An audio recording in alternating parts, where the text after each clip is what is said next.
Today I'll be showing you how to turn models, parts, and meshes into accessories that players can use in your Roblox games.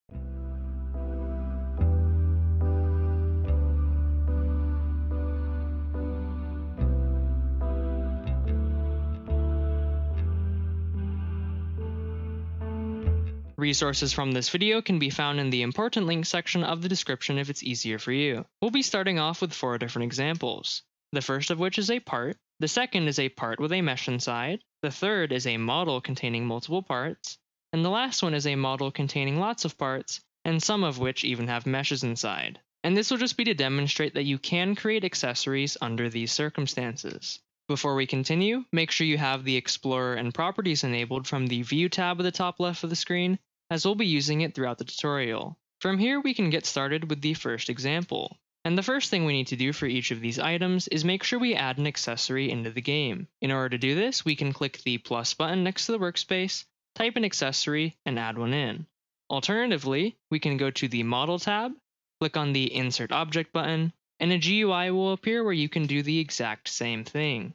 From here, we can move this part into the new accessory, and then rename it to Handle with a capital H. Naming it this way is very important because if we named it to something like Handle with a lowercase h, or something completely different, it's not going to be properly equipped by players' characters. And there are a few other important things we need to consider, which we'll cover in the third and fourth examples. And I forgot to mention this, make sure that no parts inside of the accessory are anchored, or else this will happen. Your character's not going to be able to do very much. It's just going to be stuck there, so make sure everything inside the accessory is unanchored. Now we can continue. But in the meantime, we'll be moving on to the second example. And the process for this remains relatively the same. We could go ahead and add an accessory into the workspace. We can move this part into the new accessory, and then rename it to Handle with a capital H. However, a month after this video is uploaded, which will be in May of 2021, Roblox is planning on making changes to character heads and accessories, and this change will allow your accessory to be compatible with potential future updates that Roblox is making. So just in case you'd like to make this change, what we could do is we could click the plus button next to the accessory and type in mesh part, and then we could add one into the accessory. From here, open up the handle which has the mesh inside and select the mesh. From here we can go into its properties and select the mesh ID property. Now we can right click on this and click on copy, and then we can select the mesh part. From here we can now select the new mesh ID property and click on paste and hit enter. And now the mesh part should look exactly the same as the other one, except without the texture. Next we can go back over and select the special mesh and do the exact same thing except with the texture ID property. So we can select this, click on copy, then we'll go back over to the mesh part and paste what we got into the new texture ID property and hit enter. And now we can go ahead and get rid of the original one and rename this new mesh part to be Handle with a capital H. And more information about the changes, especially if there are new updates, will be found in the important links section of the description. From here we can move on to the third and fourth examples. And the initial steps are also going to remain the same. We could go ahead and add an accessory into the workspace, and move all of the parts inside of the model into the new accessory. However, at this point we now need to decide which part is going to become the handle. And this is important because the part that you select to be the handle is going to be the central part of the accessory. So this means that if you were to select the seat of this chair as the handle, that let's say if we equipped it to the player's character, the seat is going to be in the center of the character's head. However, if we selected the back part of the chair, that is what would be in the character's head by default. And those are just some examples because we'll be able to adjust where it appears on the character later on, but choosing the centralized part of the model will make it a lot easier once we get to that step. So in this case, I'm going to select the seat of the chair, and I'm going to go ahead and rename this to Handle. And because there are multiple parts inside of this accessory, we're going to need to make sure we connect them later on in order to make sure that all of these parts are included in the accessory that the character wears, but that's what we'll be covering in the second step. And as far as this last example goes, it'll be set up in the exact same way as the third example was. So now we can move on to the next step to see what we'll need to do for each one of these accessories.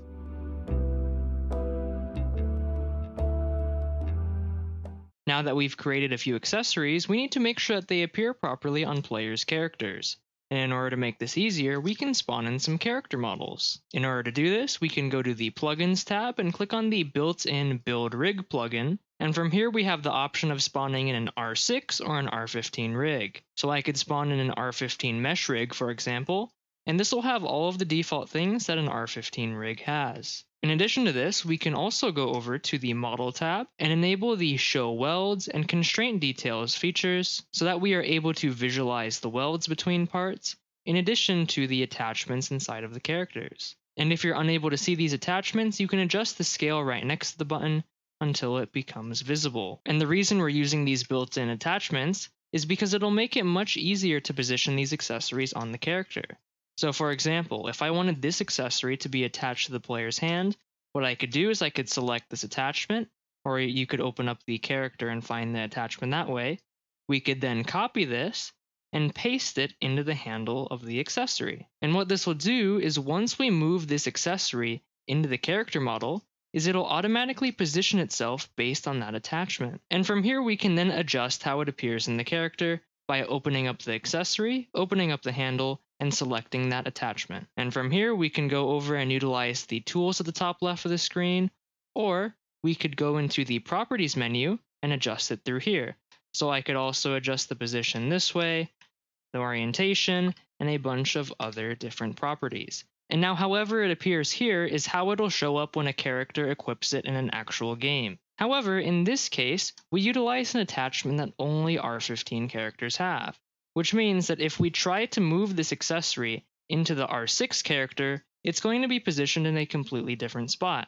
In order to fix this, we can either utilize a different attachment, or we could rename the attachment to one that both of the characters have. So for example, if I go ahead and rename this attachment to Hat Attachment, which both characters have, what'll happen when I move this accessory either into the R6 character or into the R15 character is that they're both going to end up positioned in the exact same way. So keep that in mind when you're creating your accessories. So from here we can now move on to the next examples. And since the flag is going to work in the exact same way since it's only a single part, we're going to move on to the third and fourth examples, which have multiple parts. So as a quick example, right now none of the parts inside of this accessory are connected or welded together. So if I were to duplicate this accessory by holding Ctrl D on Windows or Command D on Mac, and if I move this into one of the characters, only one part is brought over, and this part happens to be the handle. So in order to have all of these be brought over into the correct spot,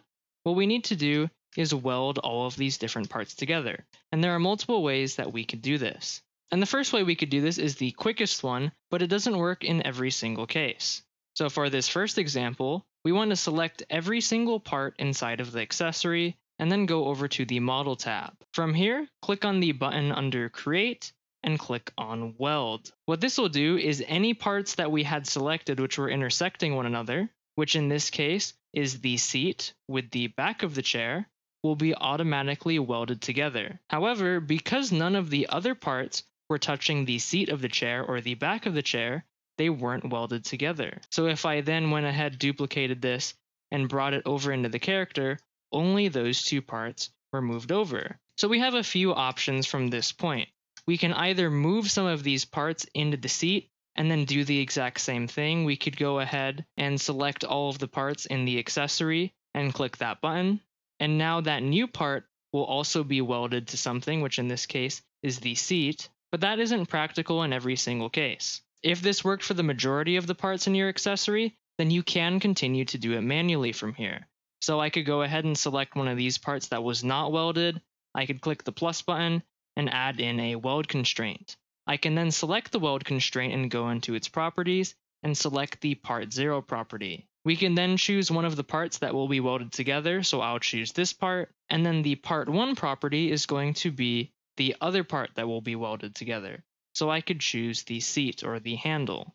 And now these two parts will be welded together. But in case there are too many parts to continue doing it manually, we can automatically weld everything together using code. And I'll be using this Jeep accessory as an example. So even though pretty much all of these things are intersecting one another, I'm just going to move like one of these parts or two of them out of the way, just as an example. So in order to quickly weld all of these together, I've written up some code which you can find in the important link section of the description, either in the GitHub repository or through the model on the Roblox website. And one of the scripts in there will contain this code, which should go into the command bar at the bottom of the screen that can be enabled through the View tab. And I'll explain how all of the code works here too, but first we'll demonstrate that it works and how you can set it up. So the first thing we need to do is we need to bring the accessories that we want to be welded into the correct spot. In this case, that is going to be the server storage. So what I'm going to do is I'm going to select any of these accessories, so I'll bring these two, and I'll move it directly into the server storage. And as another example, I'm going to be removing all of the weld constraints from the chair accessory, and then we could continue. So now we have two accessories directly inside of the server storage. From here, we can go ahead and open up that script again and select everything inside. So you could do Control A if you're on Windows or Command A if you're on Mac. We can then go ahead and copy this and paste it into the command bar. After that, we can then hit Enter, and now there should be two new folders inside of the server storage. One is the original accessories, and one is the welded accessories. And I'm going to move these into the workspace. And the original accessories folder is going to contain the accessories that you originally put there. And the welded accessories folder is going to contain the exact same accessories, except with ones that are completely welded together. So for example, if I went ahead and selected the original chair accessory over here, and I duplicated it, and I brought it over into one of the characters, only the handle was brought over.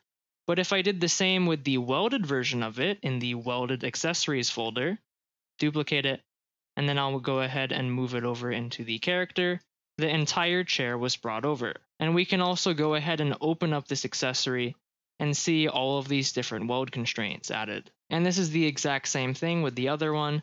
So if I go ahead and move this original Jeep accessory into the character model, it only brought some of it. But then if we go ahead and try it with the new version, the welded accessories folder, we go ahead and move this into one of the characters, the entire thing was brought over. So I apologize if that was pretty confusing, but essentially anything that is inside of the welded accessories folder is going to contain a version of the accessory where all of its parts are connected. So once we have that out of the way, you can follow the exact same process with selecting one of the attachments and pasting it into the handle of one of the accessories and modifying it from there. As far as the other parts go inside of the accessory, yes, you are able to keep them on the first layer of the accessory, but if you'd like to, you can also move it into the handle. It's all up to personal preference from this point. So just to show you that it still will work under this circumstance, we go ahead, see everything else is inside of the handle, and it still works just fine. So now that we have gotten that out of the way, we can move on to the third step when it comes to equipping these kinds of accessories. And whoops, I forgot to explain how all of this code works. So there will be two places where you can find an explanation for all of this code. One of them will be inside of the model in the important links section of the description, and the other one will be in a video format that you can also find in the important links section of the description.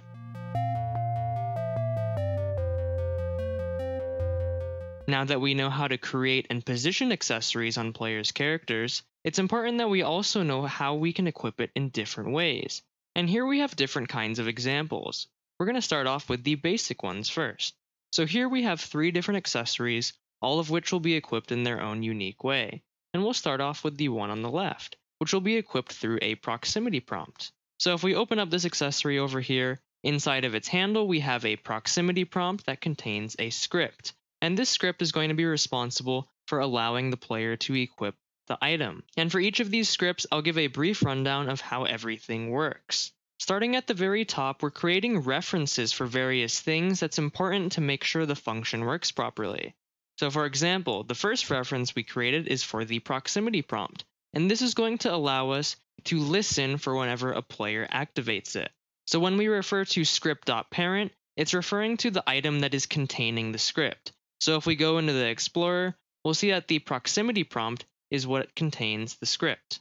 And alternatively, we can click on the script and go into its properties and see what its parent property is set to. Afterward, we reference the proximity prompt's parent, which is the handle, and then the handle's parent, which is the accessory, And this is going to be used so that later on in the function, the script knows exactly which accessory needs to be equipped by the player's character. But before that, we first need to make sure this function is activated in a way where we know which player wants to equip the accessory.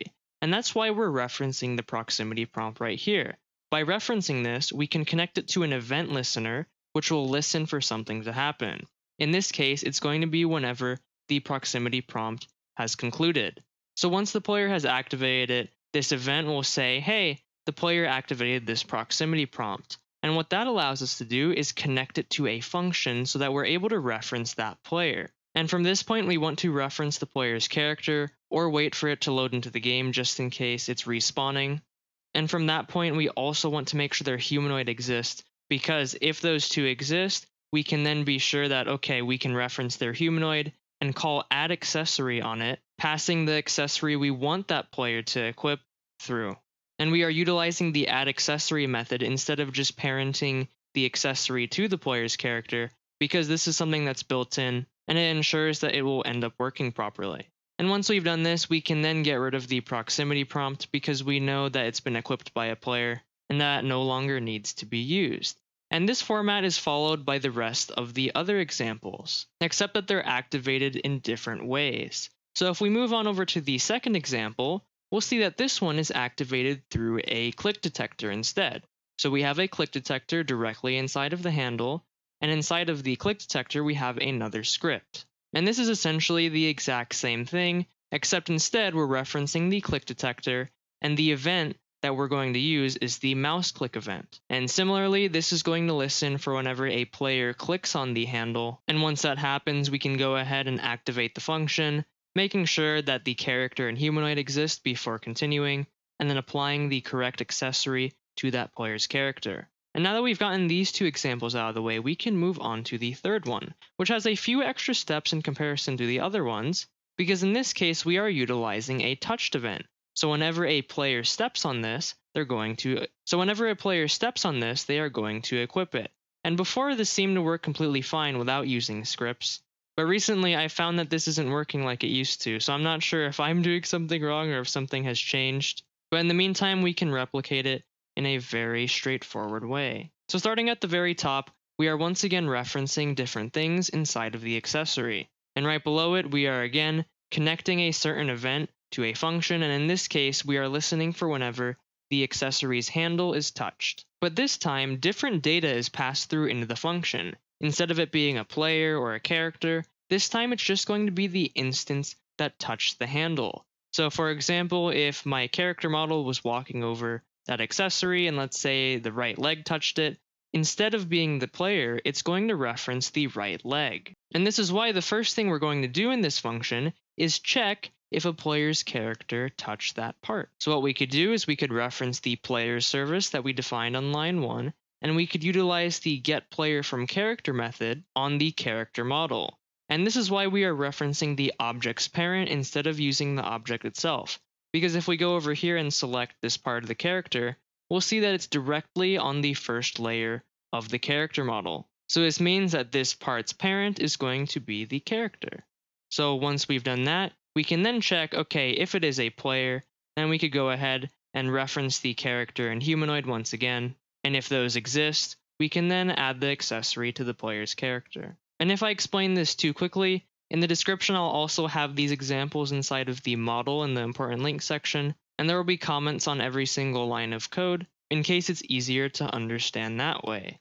But from here we can now move on to the other examples. And for the second category, we are utilizing loops. And this is actually something that I've got from one of my other tutorials. So I won't go too in depth into these either, as you can go to the card at the top right of the screen to see where we create this from scratch. As a quick rundown of how this is set up, we have two different folders containing different items. We have one in the workspace that is called Fake Hats, and here we have a model version of an accessory. So inside we have handles, and then inside of these handles we have click detectors. And then inside of the server storage, we have another folder that is called Real Hats. And these are the real versions of the accessories, which do not have any click detectors inside of them, and these are the actual versions that will be equipped by the player's characters. So the main goal of this is to have a player click on one of these items in order to equip a duplicate version of it. And this will allow more than one player to equip these accessories. And if we go over inside of the server script service,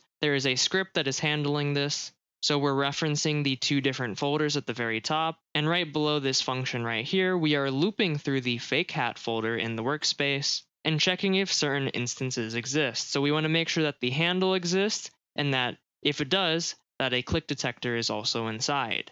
If both of those two are there, then we know that the item inside of that folder is one we want players to be able to click on to equip. So from that point, we can then utilize the click detector and listen for whenever someone activates it. And from that point, we can go ahead and reference the player who clicked it, and then activate another function, sending that player through so that we know who needs the hat, and then sending through the fake version of the accessory so that we can go ahead and compare it with one of the items in the server storage. So if we go up to the other function, we'll see that right away we're checking a few different things. We're going to make sure that the player's character exists and that their humanoid exists, so we can once again call add accessory on the humanoid. But we are also going to see if there's something inside of the character with the exact same name as that accessory. Because if they already have it, we don't want to give them another version of it. So if the character and humanoid exist, and there's nothing inside of the character on the first layer with that same name, then we could go ahead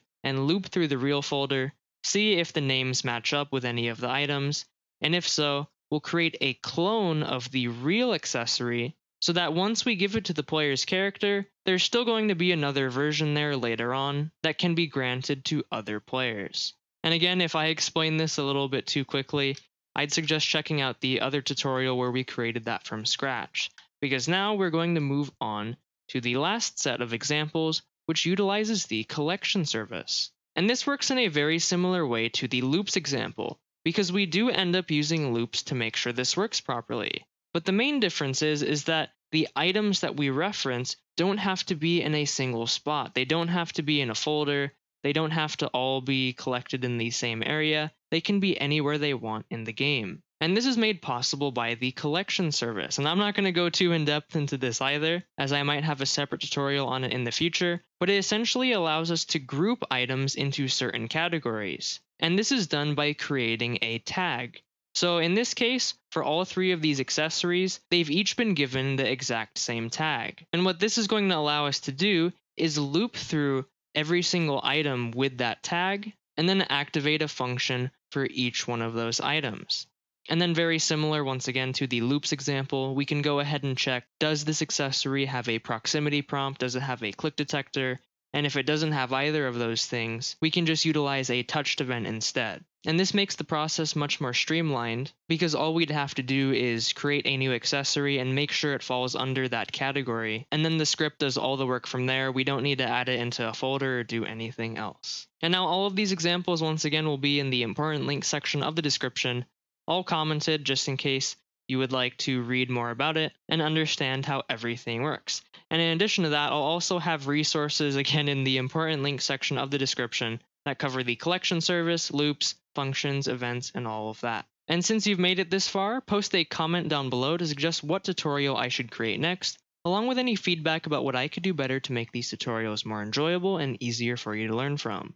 Remember to like the video if this helped, along with checking out my ROBLOX Studio Tutorial Series that will have dozens of other useful videos through the card at the top right of the screen or via the playlist in the description below. Anyway, thanks for spending your time here today. I hope that you have a fantastic rest of your day, night, or whatever time it is there for you, and I hope to see you next time, so bye-bye!